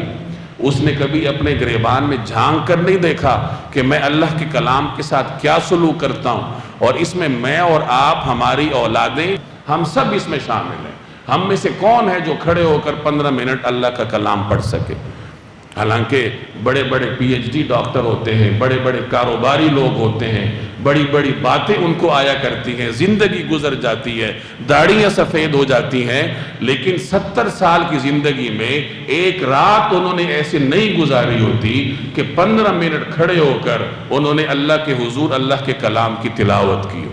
خود نہیں کر سکتے، تراویح میں دوسرے کے پیچھے کھڑے ہو گئے تو ہو گئے۔ کب تک اس طرح کرو؟ میں نوجوانوں کو سمجھا کے تھک گیا ہوں کہ کچھ تو قرآن کریم کا حصہ یاد کر لو، کم از کم اتنی صلاحیت تو حاصل کر لو کہ کبھی طاق راتوں میں تمہارا دل کرے تو کھڑے ہو کر کوئی 15 منٹ تو تلاوت کر لو نا، 1 پاؤ یاد کر لو، آدھا پاؤ یاد کر لو، شروع کرو گے تو اللہ توفیق دے دے گا۔ لیکن ہمارے نوجوان کے پاس اگر وقت نہیں ہے تو قرآن کریم کے لیے وقت نہیں ہے۔ تو یہ 2 آیتیں ذہن میں رکھیں، یہاں اللہ کیا سلوک کرے گا وہ یہاں بتایا جا رہا ہے، اور رسول اللہ صلی اللہ علیہ وسلم کا طرز عمل کیا ہوگا وہ 19ویں پارے میں بتایا جا رہا ہے۔ اگرچہ اس آیت کا حقیقی مخاطب کفار ہے، لیکن مفسرین فرماتے ہیں کہ وہ مسلمان جو قرآن کریم سے بے اعتنائی برتتے ہیں وہ بھی اس میں شامل ہیں۔ نبی کریم صلی اللہ علیہ وسلم نے پوری زندگی مشقتیں اٹھائی قرآن کریم کا پیغام پہنچانے کے لیے۔ آج مسلمان عاشق رسول ہے، پیغمبر کے نام پر اگلے کا گلا وہ کاٹ سکتا ہے، لیکن پیغمبر کے پر اترے ہوئے 2 لفظ کو یاد کرنا وہ اس کے لیے موت ہے۔ سوچنا چاہیے، سمجھنا چاہیے، کب تک ہم اس خواب غفلت کا شکار رہیں گے؟ کسی بھی وقت یہ جو زندگی کی ڈور ہے اللہ تبارک و تعالیٰ کاٹ سکتا ہے، مہلت ختم ہو جائے گی۔ بالخصوص نوجوانوں کو قرآن کریم کے 3 حقوق پر غور کرنا چاہیے۔ پہلا حق ہے صحیح لب و لہجے میں پڑھو، دوسرا حق ہے اس کو یاد کرو، جتنا ہو سکے یاد کرو، تیسرا حق ہے اس کو سمجھو، چوتھا حق ہے اس کو یاد کرو، اس کے اوپر عمل کرو۔ پانچواں حق ہے، اس کو آگے پہنچاؤ۔ ایک نوجوان کو یہ پانچوں حقوق پر عمل کرنا چاہیے۔ بزرگوں کے پاس اب فرصت کم ہے، وہ یاد نہیں کر سکتے، ان کی زبان پر درست کلمات کا آنا مشکل ہوتا ہے، تو وہ تو ہمارے مخاطب ہی نہیں ہوتے۔ دین کا اصل مخاطب تو نوجوان ہے، کہ نوجوان نے یہ کام کرنے ہیں اور آگے پھر اس نے کیا کرنا ہے، پہنچانا ہے۔ اس قرآن کریم کے اولین حاملین بھی نوجوان تھے۔ نبی کریم صلی اللہ علیہ وسلم کے ساتھ جتنے دعوت کا کام کرنے والے تھے سب نوجوان لوگ تھے، اور جو وہاں پرانے لوگ تھے، عرب سردار تھے جو 50-60 سال سے اوپر تھے، وہ تو سارے مخالف تھے۔ نوجوانوں نے اس کا بوجھ اٹھایا اور پھر اس کو آگے پہنچایا، تو یہ نوجوانوں کے اوپر اس کا قرض ہے قرآن کریم کا کہ اس کو صحیح لب و لہجے کے ساتھ پڑھے، پھر اس کو کچھ نہ کچھ یاد کریں، کم از کم ایک پارہ تو ہمیں یاد ہو، پھر اس کو سمجھنا پورے قرآن کو، پھر اس کے اوپر عمل کریں اور پھر کوشش کریں کہ اس کا پیغام دوسروں تک پہنچائے۔ وَكَذَلِكَ نَجْزِي مَنْ أَسْرَفَ وَلَمْ يُؤْمِنْ بِآيَاتِ رَبِّهِ، اور جو شخص حد سے گزر جاتا ہے اور اپنے پروردگار کی نشانیوں پر ایمان نہیں لاتا، اسے ہم اسی طرح سزا دیتے ہیں۔ وَلَعَذَابُ الْآخِرَةِ أَشَدُّ وَأَبْقَى، اور آخرت کا عذاب واقعی زیادہ سخت اور زیادہ دیر تک رہنے والا ہے۔ یعنی جو حد سے گزرتا ہے، ہر طرف اللہ کی نشانیاں دیکھتا ہے، اس کے باوجود راہ راست پر نہیں آتا، تو پھر اس کا یہی علاج ہے کہ ہمیشہ رہنے والے عذاب کا وہ شکار ہوگا۔ افلم یہد لہم، کیا ان لوگوں کو اس بات نے بھی کوئی ہدایت کا سبق نہیں دیا؟ کس بات نے؟ کم اہلکنا قبلہم من القرون، کہ ان سے پہلے کتنی نسلیں تھیں جنہیں ہم نے ہلاک کر دیا۔ یمشون فی مساکنہم، جن کی بستیوں میں یہ لوگ چلتے پھرتے بھی ہیں۔ ان فی ذلک لآیات لأولی النہی، یقیناً جن لوگوں کے پاس عقل ہے ان کے لیے اس بات میں عبرت کے بڑے سامان ہیں۔ قریش کو اولین طور پر مخاطب کیا جا رہا ہے کہ قوم عاد ہے، قوم سمود ہے، قوم لوط ہے، ان بستیوں سے تمہارا گزر ہوتا ہے۔ تم جب تجارت کے لیے شام جاتے ہو، یمن جاتے ہو، ان بستیوں سے گزرتے ہو، تو تم کیوں نہیں سوچتے کہ یہ بھی تو بندے تھے اسی دنیا میں، انہوں نے اللہ کو للکارا، اللہ نے ان کو ملیا میٹ کر دیا، تم بھی ان کے راستے پر چلو گے تو تمہارا بھی یہ حال ہوگا۔ انہوں نے تو چند بستیوں کو دیکھا ہوگا، آج کے مسلمان کے پاس تو انٹرنیٹ کی سہولت ہے، وہ اگر چاہے تو عذاب آنے والی ہر قوم کا سب کچھ اس پر نکال سکتا ہے، ان کا جغرافیہ بھی نکال سکتا ہے، ان کے حالات بھی پڑھ سکتا ہے۔ تو آج کا مسلمان تو زیادہ طور پر اس آیت کا مخاطب ہے کہ یہ گزشتہ اقوام کی تاریخ تم تک پہنچی ہوئی ہے، ان کا جغرافیہ تمہاری دسترس میں ہے، وہ تم سے ڈیل ڈول میں بڑے تھے، تم سے طاقتور اعصاب کے مالک تھے، جب اللہ نے ان کو نہیں چھوڑا تو تم کیا کر لو گے؟ اس میں عقل والوں کے لیے نشانیاں ہیں۔ وَلَوْلَا كَلِمَةٌ سَبَقَتْ مِن رَبِّكَ، اور اگر تمہارے رب کی طرف سے ایک کلمہ، ایک بات پہلے سے طے نہ ہو چکی ہوتی تو کیا ہوتا؟ لَكَانَ لِزَامًا، تو یہ عذاب لازمی طور پر چمٹ چکا ہوتا۔ وَأَجَلٌ مُّسَمًّى، اور ایک میعاد اگر نہ ہوتی، یعنی اگر تمہارے رب کی طرف سے ایک بات پہلے ہی طے نہ کر دی گئی ہوتی اور ایک میعاد مقرر نہ ہوتی تو لازمی طور پر عذاب چمٹ چکا ہوتا۔ عذاب نہیں آ رہا تو وجہ کیا ہے؟ اللہ نے مہلت دی ہوئی ہے، ایک وقت اللہ نے طے کیا ہے، وہ وقت گزرے گا تو عذاب آ جائے گا۔ فَاصْبِرْ عَلَى مَا يَقُولُونَ، لہٰذا یہ لوگ جو باتیں کرتے ہیں آپ ان پر صبر کیجئے۔ رسول اللہ صلی اللہ علیہ وسلم کو تلقین کی جا رہی ہے۔ پہلے آپ پڑھ چکے ہیں کہ یہ صورت ایسے زمانے میں نازل ہوئی جب مسلمان چاروں طرف سے باطل کے نرغے میں تھے، تو ایسے حالات میں صبر کی تلقین کی جا رہی ہے، اور صبر کا بہترین طریقہ بھی بتایا جا رہا ہے کہ صبر کا بہترین طریقہ کیا ہے؟ ان لوگوں کے پروپیگنڈوں سے نظریں ہٹا لو، اللہ کی طرف نظریں کر لو۔ اللہ کی طرف نظریں کیسے کرو؟ نماز پڑھو۔ آگے 5 وقت کی نمازوں کی طرف اشارہ ہے۔ وَسَبِّحْ بِحَمْدِ رَبِّكَ، اور اپنے پروردگار کی حمد کرتے رہیے۔ کب؟ قبل طلوع الشمس، طلوع شمس سے پہلے، وقبل غروبها، اور غروب سے پہلے، ومن آناء اللیل، اور رات کے اوقات میں، فسبح، تسبیح کیجئے، واطراف النہار، اور دن کے کناروں میں بھی، لعلک ترضی، تاکہ آپ خوش ہو جائے۔ طلوع سے پہلے فجر کی نماز ہوتی ہے، غروب سے پہلے عصر کی نماز ہوتی ہے، رات میں عشاء کی نماز ہے، تہجد کی نماز ہے، اور دن کے دو اطراف ہیں۔ دن کا جو پہلا حصہ ہے اس کا کنارہ تو فجر کی نماز ہے، اور دوسرا کنارہ ہے اس کا آغاز مغرب کی نماز سے ہوتا ہے۔ تو گویا کہ اس میں تمام نمازیں آ گئی، اور ایک تلقین کر دی گئی کہ دیکھو مشکلات کو چھوڑ دیجئے، ان پر نظر نہ ڈالیے، اللہ کی طرف متوجہ ہو جاؤ۔ اللہ کی طرف توجہ کرنے کا بہترین طریقہ نماز ہے کہ نماز کا اپنے آپ کو پابند بناؤ، 5 وقتہ نمازیں پڑھو، تو اس سے کیا ہوگا؟ تکالیف خود بخود آپ سے ہٹ جائے گی۔ اس میں ہر مسلمان کے لیے سبق ہے۔ دنیا میں آدمی طرح طرح کی مشکلات سے گزرتا ہے، ان مشکلات سے نمٹنے کا یہی طریقہ ہے کہ اللہ کی طرف رجوع کرو اور نمازوں پر توجہ دو، تو مشکلات اللہ تعالیٰ خود آسان کر دے گا۔ وَلَا تَمُدَّنَّ عَيْنَيْكَ، اور آپ آنکھیں اٹھا کر نہ دیکھیے کس چیز کو؟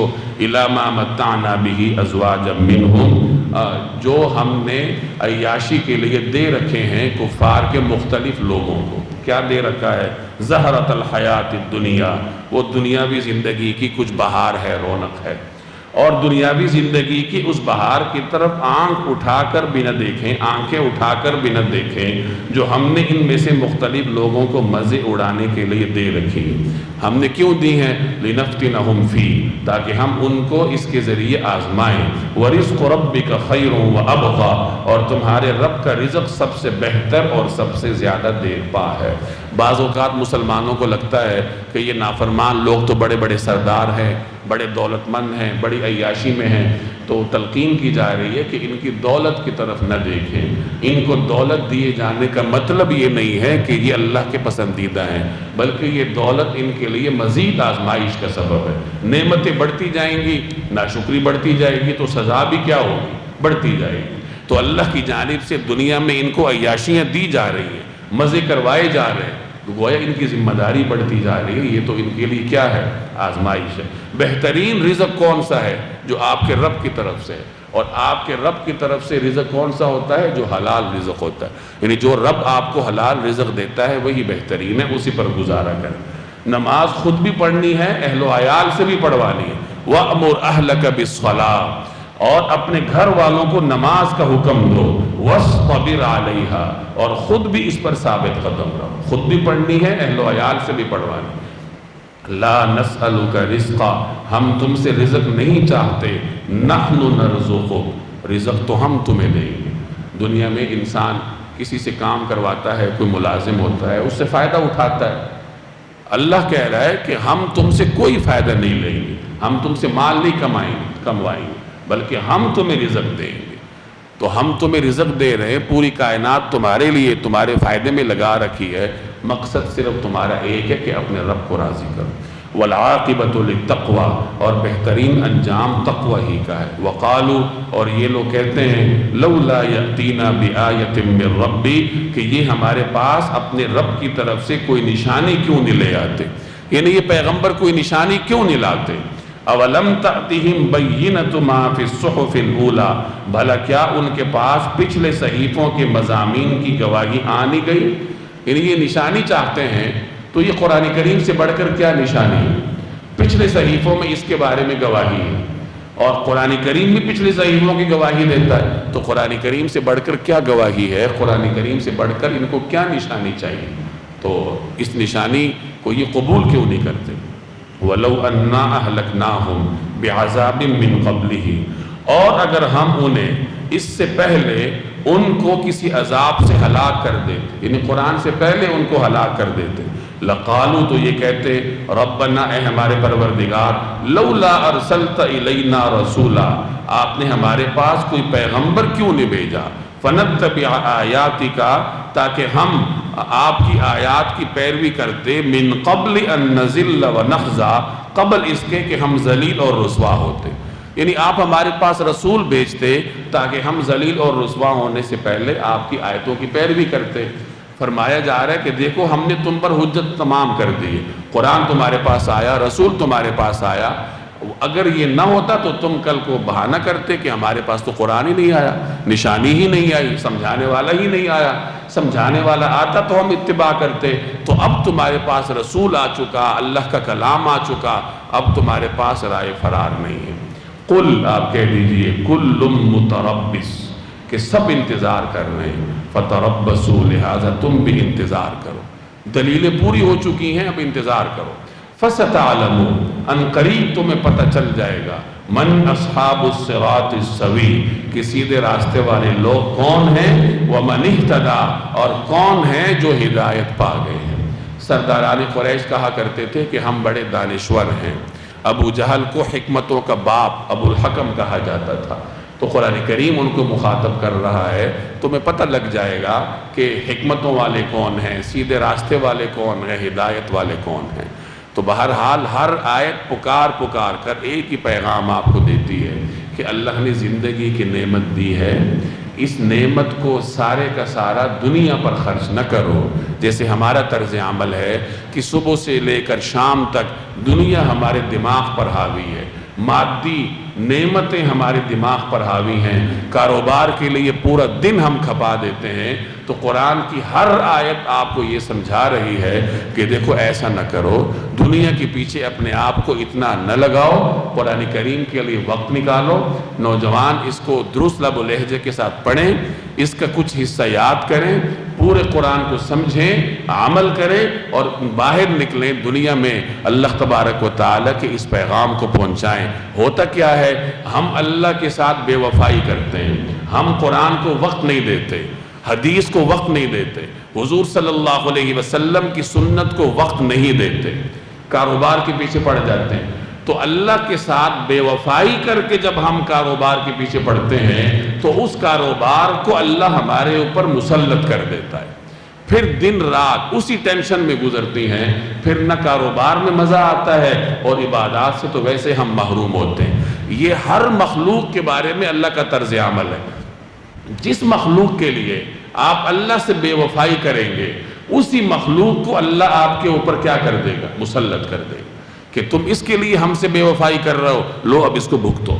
دنیا کے لیے بے وفائی کرو گے، دنیا کو مسلط کر دے گا۔ کسی مخلوق کے لیے بے وفائی کرو گے، اس مخلوق کو آپ کے اوپر مسلط کر دے گا۔ اور میرے اور آپ کی اب یہی صورتحال ہے۔ دنیا کے لیے ہم دین سے دور ہوئے ہیں، کاروباروں کے لیے، ملازمتوں کے لیے، بیویوں کے لیے، گھر والوں کے لیے ہم نے دین کو چھوڑا ہے۔ ان کاموں کے لیے ہمارے پاس سارا دن ہے اور گھر اللہ کے لیے وقت نہیں ہے، تو نتیجہ یہ نکلا کہ یہ چیزیں ہمارے اوپر حاوی ہو گئیں۔ ایک طالب علم کے لیے اسکول کالج کی تعلیم والدین نے عذاب بنا دی ہے، اس کا سارا وقت ادھر صرف کروایا جاتا ہے، قرآن کی طرف اس کا وقت نہیں لگایا جاتا۔ نتیجہ یہ ہوتا ہے کہ صبح اٹھتا ہے تو سکول جاتا ہے، شام کو آتا ہے تو اکیڈمی جاتا ہے، رات کو جب ذرا اس کی کھانے کے بعد فرصت ملتی ہے تو والدین لے کر بیٹھ جاتے ہیں۔ تو سکول کی تعلیم کو اس کے اوپر ایسا مسلط کر دیا جاتا ہے، اس غریب کے لیے عذاب بن جاتی ہے۔ اور اس سے نکلتا کیا ہے، کبھی غور کیا آپ نے؟ یہ او لیول کرواتے ہیں، اے لیولز کرواتے ہیں، لاکھوں روپے خرچ کرتے ہیں، اس سے نکلا کیا ہے؟ آج کل تو ڈاکٹروں کو بھی جاب نہیں ملتی، انجینئرز کو بھی نہیں ملتی، اور جب ملنی ہوتی ہے تو مولویوں کو بھی مل جاتی ہے۔ تو بھائی اس تعلیم سے کچھ نکلنے والا نہیں ہے۔ میرا مقصد یہ نہیں ہے کہ چھوڑ دو، پڑھو، محنت کرو۔ قرآن ہمیں محنت کی تلقین کرتا ہے، لیکن ایسی بے تکی محنت سے خدا کی پناہ کہ صبح سے لے کر رات تک بچے کے اوپر مسلط ہیں، یہ کتاب اس کے پیچھے بھاگ رہے ہیں لے کے، یہ کتاب لے کے پیچھے بھاگ رہے ہیں۔ تو جس تعلیم کے لیے آپ نے اپنی اولاد کو اپنے رب سے دور کیا ہے، یہی تعلیم حاصل کر کے آپ کی اولاد کل آپ کو بڑے احترام کے ساتھ اولڈ ایج ہوم میں جمع کروا کے آئے گی۔ اولڈ ایج ہومز ہمارے ہاں بن گئے ہیں اور والدین کو وہاں جمع کروا کے رسید لی جاتی ہے کہ ایک عدد والد صاحب جمع شد، انگریزی میں وہ لکھتے ہوں گے یا وہ کسی اور زبان میں لکھتے ہوں گے۔ تو یہ بھی اللہ کا عذاب ہے ہمارے اوپر کہ ہم اپنے بچے کے دن کے 12 گھنٹے جس تعلیم پر صرف کرواتے ہیں، قرآن سے اس کو ہٹاتے ہیں۔ یہی اولاد کل کو پھر والدین کے گریبان پر ہاتھ آ۔ خدا کا خوف کرو کہ کل کو خدا کو کیا منہ دکھاؤ گے۔ اپنی اولاد اللہ نے اس لیے آپ کو دی ہے کہ صبح سے لے کے شام تک، اے سے لے کے زیڈ تک اس کو پڑھاؤ۔ اس تعلیم میں کہیں کوئی خدا کا ذکر ہے؟ خدا کو چھوڑ دیجئے، آپ کا ذکر ہے کہیں؟ بچہ کہاں سے پہچانے گا کہ یہ میرا باپ ہے، کل میں نے اس کی ٹانگیں دبانی ہے؟ اے لیولز کی تعلیم میں تو کہیں نہیں ہوگا۔ پھر یہی ہے کہ وہ بڑے کر و فر کے ساتھ آپ کو نکال دے گا گھر سے، اور آئے دن آپ کے سامنے اس طرح کے واقعات ہوتے ہیں، لیکن ہماری عوام ہے کہ اس کو ہوش نہیں آتا۔ تو قرآن کریم کی ہر آیت پکار کر یہی آپ کو دعوت دیتی ہے کہ دیکھو ہوش کے ناخن لے لو، اللہ کے کلام کو وقت دیا کرو۔ کہ آپ سے سارا وقت نہیں مانگتا، تھوڑا سا وقت آپ سے مانگتا ہے کہ دن میں 5 نمازیں پڑھو، کوئی 1 سپارے کی تلاوت کر لو، کچھ آدھا پونا گھنٹہ نکال کر اس پر غور و فکر کر لو۔ باقی سارا دن پڑا ہے تو کماؤ دنیا، کرو غلامی، کرو نوکریاں، سب کچھ کرو، لیکن کم از کم اس کے لیے تو کچھ وقت نکالو۔ اللہ تبارک و تعالی عمل کی توفیق۔